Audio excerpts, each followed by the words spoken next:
Maganda pala yung view dito, Iskiri, oh.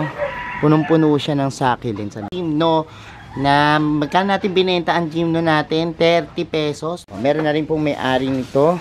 At pakita ko lang po sa inyo ng mabilisan lang. Ako, kita nyo, napakadami ng halaman. Pero, buhay na buhay po dito sa lowland. Sold out sa unang araw ng ating new arrival. Mga bagong halaman po. Papakita ko ngayong araw na to. Hello everyone, this is Sir Misunao, Mini Dino Park and Eco Garden, and welcome back sa ating YouTube channel. And for today's video, ano nga pang gagawin natin? Dahil dumating na nga po yung halaman, ini-live selling na namin. Pero good news dahil naubos kagad. Bad news naman sa mga hindi umabot. Pero ngayong araw na ito, papakita namin sa inyo yung mga bago nating halaman. Busugin ko yung mga mata nyo. At kung ready na kayo mga ka-MVP, tutok lang po.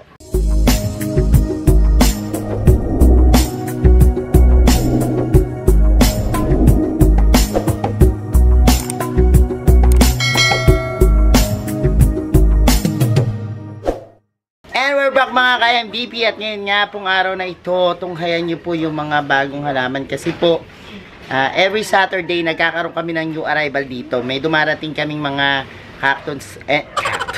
cactus and succulents galing Benguet, tapos nila live selling ko po yan sa ating Facebook page, ano.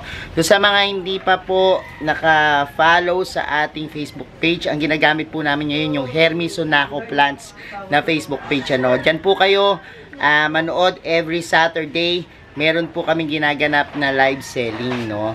At ngayong araw nga po na to, kahit hindi na available yung ating mga succulents, ipakita ko pa rin po sa inyo yung dumating na halaman para may idea po kayo, no, sa mga gusto at interesado sa mga ganito klase ng halaman, tutukan nyo po, ano. And ayan nga po, busy ang mga tao dito sa aming garden, dahil po ito po yung araw na delivery na, no. Kasi yan, kita nyo, may mga naka-crates na, may mga pangalan na.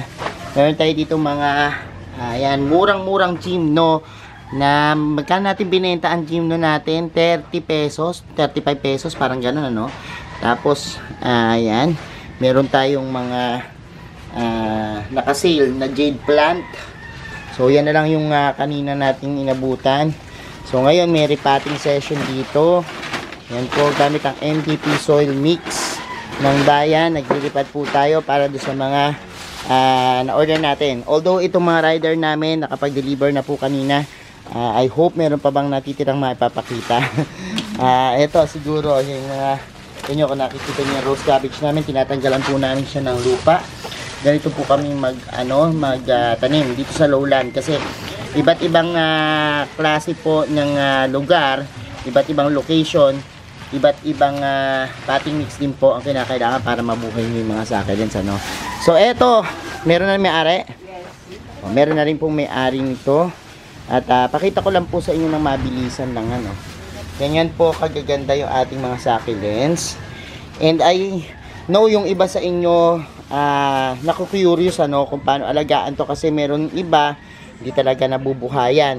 Marami na po tayong ginawang videos about sa pag-aalaga ng succulents, and maaari nyo pong balikan yan sa ating YouTube channel, ano, para makita nyo po yung watering requirements, lighting requirements, at syempre yung mga maintenance na ginagawa natin, ano, dyan sa ating mga succulents. Makikita nyo po yan kasi sabi ko nga po sa inyo, iba't ibang lugar, iba't ibang pagbibigay ng alaga, ano, nakadepende po yan sa inyong lokasyon dahil iba't ibang climate. Minsan yung sa highland mahalumigmig, talaga namang yung lupa nila hindi na kailangan palitan pa, pero dito po sa amin sa lowland kinakailangan pong palitan yung mga lupa para mag-survive, ano, yung ating mga magagandang succulents. So ayan po sila, and ito nyo po yan.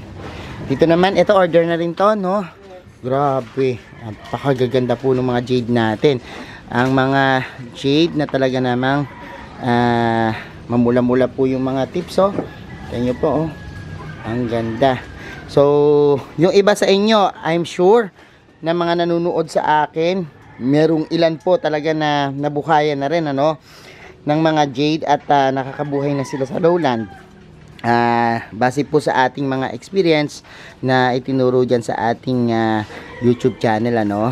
Yung iba naman po may kanya-kanya silang mga ginagawa, ano. So kung halimbawa po napanood nyo ito at meron kayong mga tips, no, na pwede pong ma-comment dyan sa ating video, mag-comment po kayo about sa pag-aalaga ng jade para po mabasa din ng iba nating mga subscribers, ano, para malaman din nila kung sa inyo paano ginagawa nyo pong pag-aalaga. Ang ganda ng ating mga jade na yan, no, kita nyo po, bonsai na bonsai yung itsura at sobrang ganda talaga nila. Oh, look, kita nyo po, ano, maswerteng maswerte ang halamang ito. At dito naman, OMG, so beautiful naman this one, no. Ang laki niya, no. At makita nyo na sobrang nice naman yung ating halaman na ito. Ito po ay curly jade yung tawag namin, ano. Minsan mapula, minsan ganito po yung parang ma-violet, ano, yung kulay niya. Pag titingnan mo dito sa ating personal na pagtingin, parang ma-violet na may green na halo. This one naman, ganda. Ang ating mini bell naman na talagang yan, no, parang mansanas yung kulay, no, pulang pula po siya. Dun din sa tips niya, nagkakaroon siya ng red na parang outline na napaka-striking din, ano. Kapag talaga itong namula-mula, ayan, at sinaga ng araw at talagang sobrang full sun yung binigay sa kanya, nagkakaganyan po yung kulay niya, ano. So isa sa mga halaman din na masasabi nating maganda. So ayan po, and yung iba nating mother plants na i-deliver na, sad to say, hindi ko na mapapakita sa inyo, pero pwede nyo pong panuurin dun sa ating Facebook live, no, nung nakaraang Sabado. Sa ating Hermes Sunaho Plants na Facebook, makikita nyo yan, yung mga binibenta natin dyang halaman na murang-mura, magaganda, affordable, at talaga naman pong mapapawaw kayo, no, at mabubusog yung mga mata nyo sa sobrang ganda. So ilan lang po yan, pero puntahan po natin yung ating greenhouse, ano, kasi doon marami rin po na mga naitanim na plants, papakita ko sa inyo. So puntahan na naman natin tong greenhouse. Actually ito pong greenhouse namin, ito yung sanctuary ng mga VIPs natin, ano. Sila ma'am doon na yan, dito muna nilalagay, pero yung kay doktora ng bayan, ano, ito po yung mga nandiyan. Ako, kita nyo, napakadami ng halaman, pero buhay na buhay po dito sa lowland, ano, yung mga halaman ng ating doktora ng bayan, ano. Dito po ikakabit natin o gagawan pa natin ng extensions kasi kulang na yung ating space dito, wala na akong madaanan, ano. Anyways, ito po, makita nyo dito, ang ganda naman ng mga kulay. Yan po, lahat ng yan kay doktora, no. Doktora Maribel Pobre Ramolete. Balak po namin na extend itong place na ito. Isasagad na po natin doon, ano, para po magawan pa ng maraming space yung kay doktora, kasi for the meantime, habang ginagawa pa yung kanyang greenhouse, dito muna sa aming pangangalaga, no. Dito po sa amin pwede po kayong magparipat, no, at pwede nyo pong pa-deliver para sigurado kayo na talagang yung halaman nyo sa lowland talagang may panlaban. Gagamitan natin ng MDP soil mix, yung akin pong ginawang potting mix para sa succulents, no. Ayan po, makita nyo dito yung kay doktora ng bayan.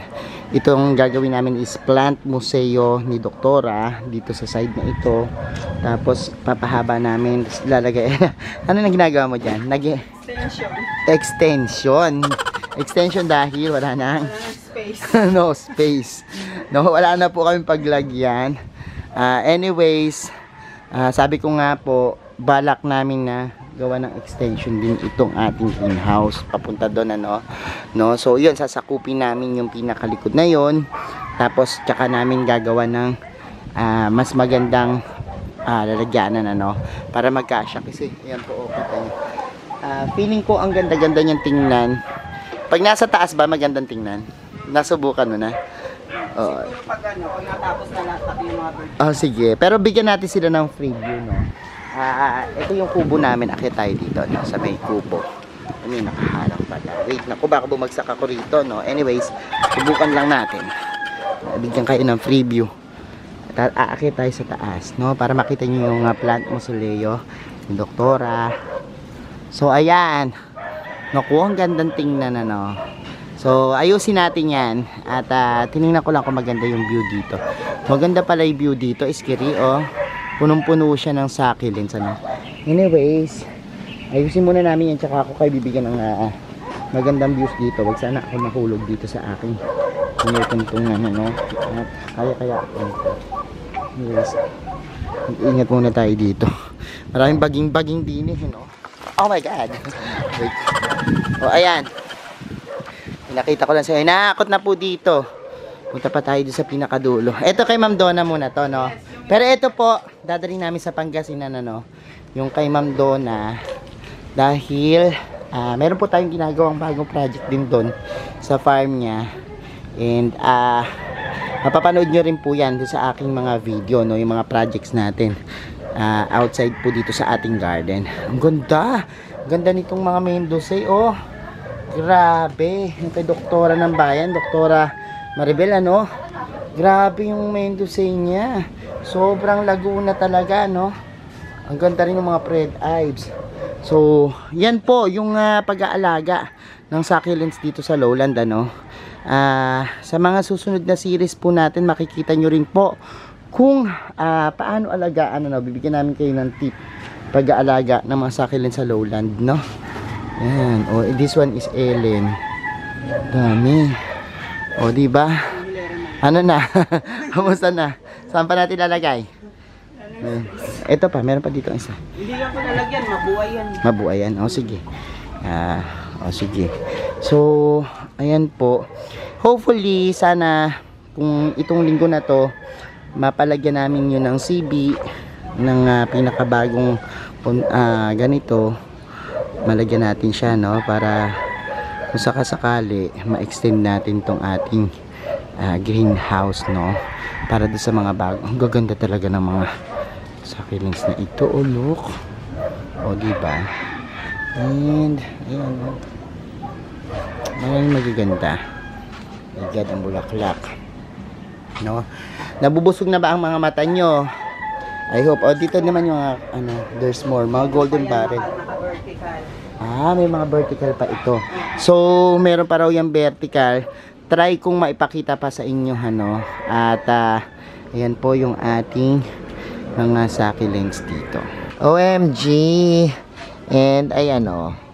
Pakita ko na rin. Ayan, ako, nilagyan pa ng mga ganon-ganon talaga sa paligid, ano. Kaya naman, mas gumanda. Ito, lagay muna natin dito, no? Yung kay Ma'am Donna. Yan. Yun yung order sa atin para dun sa ating napanood yung video natin before about dun sa dinidevelop na farm, ano. So, ang ganda. Dito rin. Ayun, oh. Tingnan nyo naman. Ang ganda nung nalipat, ano. Ang ganda rin pala na meron tayong ganito dito, no. Siguro sabihin natin sa Doktora ng Bayan, ano, kung para naman dito sa kanyang plant display na tinatawag nating museo ni Doktora, no. So, ayan, ang ganda. Yan, nakompleto na. And ganda talaga ng ating mga succulents. So, ayan mga ka-MVP, napanood nyo na po yung ating vlog dito sa ating new arrival, pero first day pa lang na sold out na, no. At tumutok po kayo lagi, ano, every Saturday sa Facebook page natin, Hermes Sunaho Plants. Lalagay ko po dyan yung aming page para po makapanood kayo at makasali po dun sa ating live selling, ano, kung gusto nyo po ng ganitong mga halaman. And thank you so much sa lahat ng nanood sa ating video for today's. I hope nabusog yung mga mata nyo sa magaganda natin at murang-murang halaman dito sa Mini Dino Park and Eco Garden. Sa mga hindi pa nagsasubscribe sa ating YouTube channel, kung benta ba po yung ganito usapan plants and gardening, mag-subscribe na po kayo, no. Huwag nyo kalimutang i-hit yung notification bell para laging updated sa aming latest uploads, pati pa sa iba't iba nating social media accounts, sa ating TikTok, Instagram, Facebook pages. Search lang po Hermes Sunaho or Mini Dino Park and Eco Garden. Makikita nyo na yan. Salamat ng maraming mga ka-MTP, and this is Hermes Sunaho nagsasabi sa inyo ng happy planting. Bye bye.